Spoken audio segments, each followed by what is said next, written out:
आज पूरे देश में जिस मुद्दे पर सबसे अधिक चर्चा चल रही है वह है नीट परीक्षा। नीट परीक्षा से लगभग 24 लाख बच्चों का भविष्य जुड़ा हुआ है।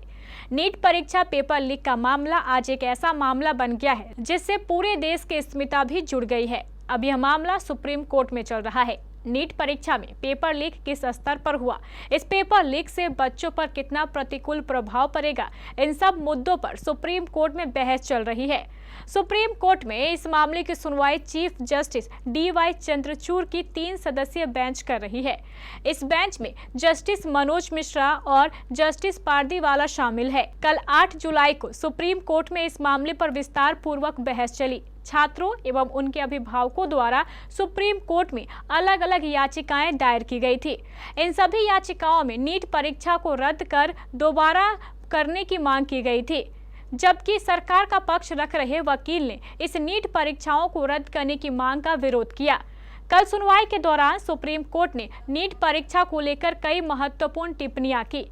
सुप्रीम कोर्ट ने यह माना कि नीट परीक्षा में गलत हुआ है, पेपर लीक हुआ है जो इस परीक्षा की पवित्रता को धूमिल करते हैं। लेकिन सुप्रीम कोर्ट का यह भी कहना है कि यह पेपर लीक किस पैमाने पर हुआ, इसकी जांच करना अत्यंत आवश्यक है। सुप्रीम कोर्ट का यह भी कहना है क्या इस पेपर लीक से लाभ उठाने वाले छात्रों को अन्य छात्रों से अलग किया जा सकता है या नहीं। अगर अलग करने की कोई प्रक्रिया है तो NTA इसका जवाब दे। ऐसा अगर होता है तो नीट परीक्षा को रद्द करने की आवश्यकता नहीं पड़ेगी, लेकिन जानकारों का यह कहना है कि ऐसा होना काफी कठिन है। नीट परीक्षा पेपर लीक को लेकर सुप्रीम कोर्ट का यह भी कहना है कि आखिर इस पेपर लीक का असर कितने बच्चों पर पड़ा है। पेपर लीक 5 मई परीक्षा आयोजन के कितने पहले लीक हुआ और इसका क्षेत्र कितना बड़ा रहा है, इसको भी छांटने की जरूरत है। अगर इस पेपर लीक का असर व्यापक स्तर पर रहा है तब इस परीक्षा को दोबारा आयोजित करने की आवश्यकता होगी।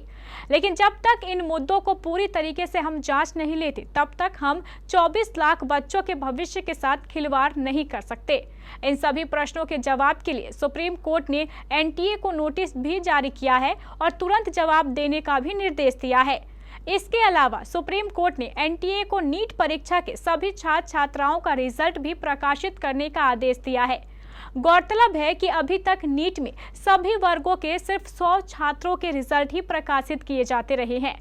जानकारों का यह भी कहना है कि सिर्फ 100 बच्चों के रिजल्ट के प्रकाशन से इतना बड़ा घपला सामने आ गया है, तो अगर सभी बच्चों के रिजल्ट प्रकाशित हो जाते हैं तो और भी कई घपले सामने आ सकते हैं। सुप्रीम कोर्ट के आदेश के बाद अब NTA को सारे बच्चों के रिजल्ट प्रकाशित करने हैं, लेकिन सुप्रीम कोर्ट ने रिजल्ट प्रकाशित करने की कोई डेडलाइन नहीं दी है। इसलिए यह देखने वाली बात होती है NTA यह रिजल्ट कब तक प्रकाशित करता है, आज करता है, कल करता है या और अधिक समय लेता है। सुप्रीम कोर्ट ने याचिका दायर करने वाले बच्चों के सभी अभिभावकों को कहा कि आप सभी अभिभावक मिलकर आपस में राय विचार करके 10 पेज की एक याचिका दायर करें जिसमें यह स्पष्ट हो कि आप आखिर नीट परीक्षा को क्यों रद्द करवाना चाहते हैं। फिलहाल नीट परीक्षा रद्द होगी या नहीं यह पूरी तरह सुप्रीम कोर्ट पर निर्भर है और सुप्रीम कोर्ट ने इसके लिए 11 जुलाई गुरुवार की तारीख तय की है। 11 जुलाई को पता चलेगा कि सुप्रीम कोर्ट परीक्षाओं को रद्द करता है या फिर कोई अन्य आदेश जारी करता है। गायकी के शौकीनों के लिए शानदार खबर। सुर संसार सीजन 1 की शानदार सफलता के बाद अब सुर संसार सीजन 2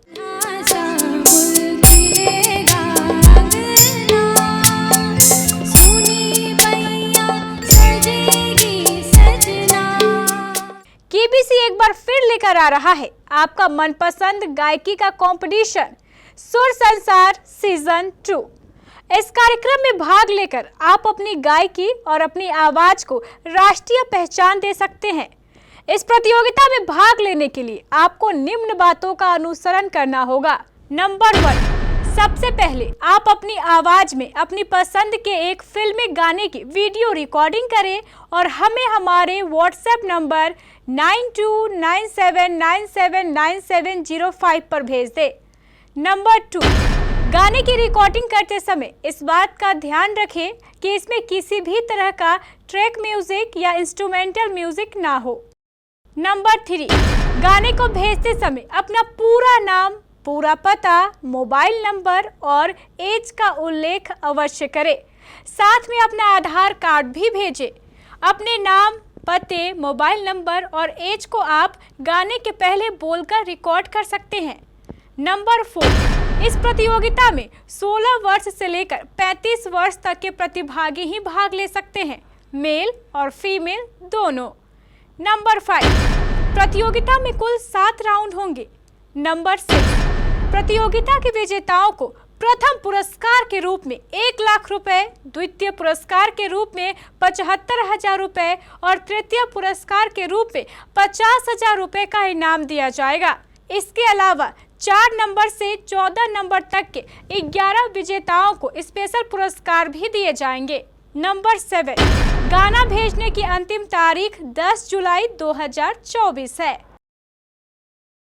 नंबर 8, प्रतियोगिता में भाग लेने का कोई शुल्क नहीं होगा। प्रतियोगिता के नियम एवं विजेताओं के निर्णय का अंतिम अधिकार आयोजक केबीसी न्यूज के पास सुरक्षित रहेगा। जिस व्हाट्सएप नंबर पर आपको अपना गाना भेजना है उसे याद रखें, 9297979705। आयोजक केबीसी न्यूज कटिहार। प्रतियोगिता के बारे में विशेष जानकारी के लिए आप हमारे केबीसी न्यूज कार्यालय में भी संपर्क कर सकते हैं। हमारा पता है केबीसी न्यूज कार्यालय, बनिया टोला, बड़ा बाजार, कटिहार। फोन नंबर है 06452242601 और 06452242700।